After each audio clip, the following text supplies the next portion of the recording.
Assalamualaikum warahmatullahi wabarakatuh. Perkenalkan, nama saya Aprilia Chandra Dewi, NIM 191141063, kelas Psikologi Islam 6B. Video ini saya buat untuk memenuhi tugas akhir saya, yaitu tugas ujian akhir semester pada mata kuliah Sejarah Peradaban Islam. Pada UAS di mata kuliah ini, dosen hanya memberikan dua pertanyaan. Yang pertama yaitu, pada masa periode pertengahan terdapat beberapa kerajaan Islam yang sangat populer. Di antaranya yaitu dinasti Turki Utsmani, dinasti Safawi, dan dinasti Mughal. Nah, bagaimana peran penting ketiga kerajaan Islam tersebut pada masa lalu dan masa kini, dan bagaimana perkiraan kondisi dan harapan perkembangan Islam di masa mendatang di wilayah tersebut. Langsung saya jawab. Yang pertama yaitu peranan penting pada dinasti Turki Utsmani, Safawiyah, dan dinasti Mughal. Nah, dinasti yang pertama, dinasti Turki Utsmani. Keruntuhan Islam di Andalusia pada 1492 memicu Imperium Turki Utsmani mengambil alih peran kekhalifahan dan peradaban Islam dunia. Kemudian kejayaan Imperium Turki Utsmani tersebut dikatakan terpanjang dalam sejarah Islam, sehingga kemudian runtuh pada tahun 1924 oleh Kemal Atatürk. Rasulullah Shallallahu Alaihi Wasallam telah meramalkan adanya kekuatan Islam di kemudian hari. Setelah beliau wafat, seperti yang pernah disampaikan, bahwa yang hanya bisa menaklukkan Bizantium Konstantinopel adalah pemimpin terbaik, dan pasukannya adalah pasukan terbaik. Dan ini semua telah diwujudkan oleh bangsa Turki melalui kepemimpinan Al-Fatih yang merebut kota Konstantinopel yang kini disebut dengan nama Istanbul. Dalam hal ini, peran mereka lebih dominan ke arah militer, di mana ditujukan dengan setelah ditaklukkannya Konstantinopel pada masa kekuasaan Bizantium, ada beberapa bangunan yang dialihfungsikan. Salah satunya yaitu Hagia Sophia atau Hagia Sophia, yang sebelumnya adalah bangunan gereja, kemudian diubah menjadi masjid, dan sekarang bangunan tersebut berubah menjadi museum. Lalu dalam perkembangannya, setelah Islam berhasil menyebar ke luar Jazirah Arab, kini Islam kemudian dapat diterima oleh berbagai bangsa selain Arab di wilayah Timur Tengah. Yang kedua, peran penting pada dinasti Safawi. Kerajaan Safawi dipandang sebagai peletak dasar sejarah kebangsaan Iran. Kerajaan yang bermula dari gerakan tarekat keagamaan ini berkontribusi besar dalam mengisi peradaban Islam di Persia, baik dalam bidang politik, ekonomi, sosial, keagamaan, maupun seni dan budaya. Kemudian dalam sejarah Islam, bangsa Persia dikenal sebagai bangsa yang memiliki peradaban tinggi dan berjasa mengembangkan ilmu pengetahuan. Pada masa dinasti ini, muncul berbagai para ilmuwan, sejarawan, dan sastrawan yang terkemuka. Selain itu, di bidang ekonomi, dinasti Safawiyah juga menguasai jalur perdagangan antara timur dan barat. Di bidang seni dan arsitektur, pada dinasti Safawiyah sudah banyak dibangun bangunan seperti pemandian umum, rumah sakit, masjid, jembatan, sekolah, dan jika kita lihat dari segi arsitekturnya, bangunan tersebut memiliki konsep yang sangat indah. Unsur lainnya dapat dilihat dalam bentuk kerajinan tangan, keramik, permadani, dan benda seni lainnya. Sehingga dinasti Safawiyah mencapai puncak kejayaan dalam berbagai bidang, yaitu sastra, kesenian, arsitektur Persia yang berkembang pesat. Hingga sekarang, peninggalan dari dinasti Safawiyah ini masih dapat dilihat dari bangunan-bangunan yang masih berdiri kokoh di daerah Isfahan, seperti jembatan, masjid, istana, dan bangunan yang dijadikan sebagai sarana pendidikan.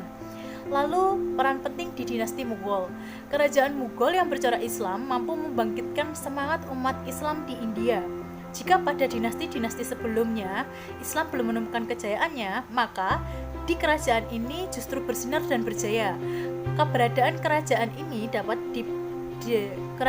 dalam periodisasi sejarah Islam dikenal sebagai masa kejayaan kedua setelah kejayaan dinasti Abbasiyah. Di bidang militer, pasukan Mughal dikenal sebagai pasukan yang kuat. Mereka terdiri dari pasukan gajah, berkuda, dan meriam. Lalu ada sistem yang dipakai pada pasukan Mughal yang berhasil menaklukkan daerah-daerah di sekitarnya. Pada masa pemerintahan Akbar, beliau menjalankan pemerintahannya secara militeristis dan menerapkan kebijakan politik sulahul, yaitu toleransi universal. Kontribusi Mughal di bidang ekonomi dengan memajukan pertanian, kemudian membentuk lembaga khusus untuk mengatur masalah pertanian. Lalu pada dinasti ini juga mereka berhasil dalam mengekspor kain ke Eropa. Dinasti Mughal juga banyak memberikan sumbangsih di bidang ilmu pengetahuan.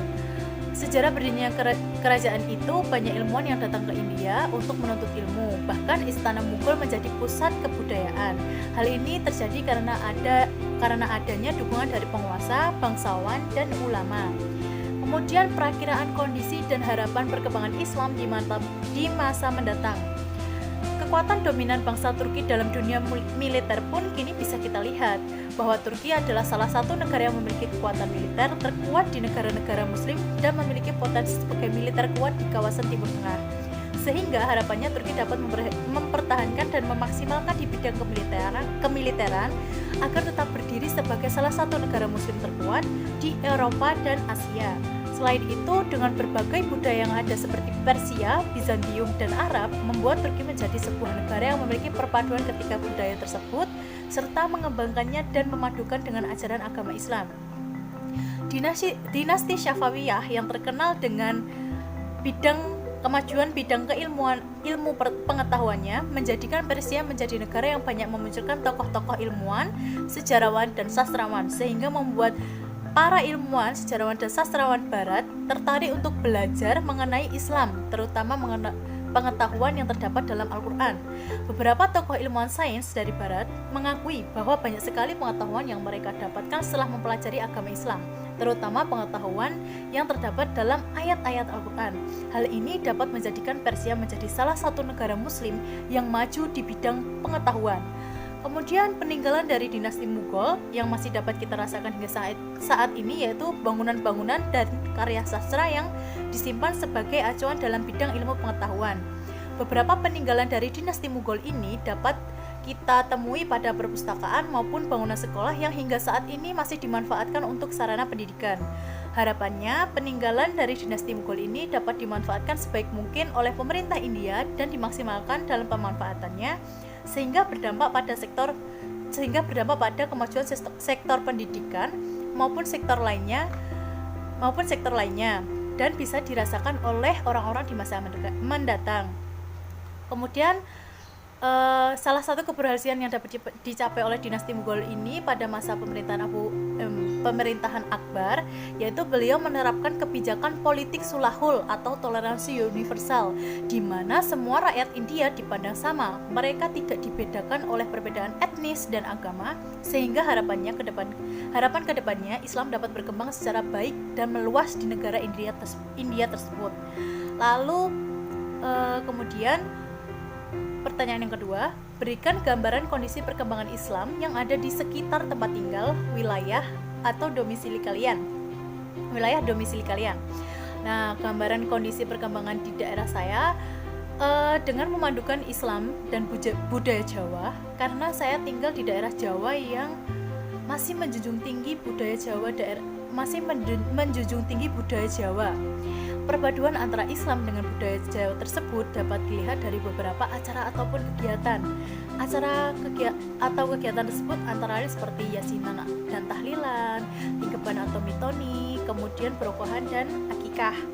Nah, di daerah saya acara tahlilan dan yasinan biasanya diadakan oleh keluarga yang anggotanya sudah meninggal dunia dan diadakan pada hari-hari tertentu, seperti dari hari setelah kematian sampai hari ke-7, kemudian peringatan 40 hari setelah kematian, lalu memperingati 100 hari setelah kematian, dan memperingati 1 tahun setelah kematian.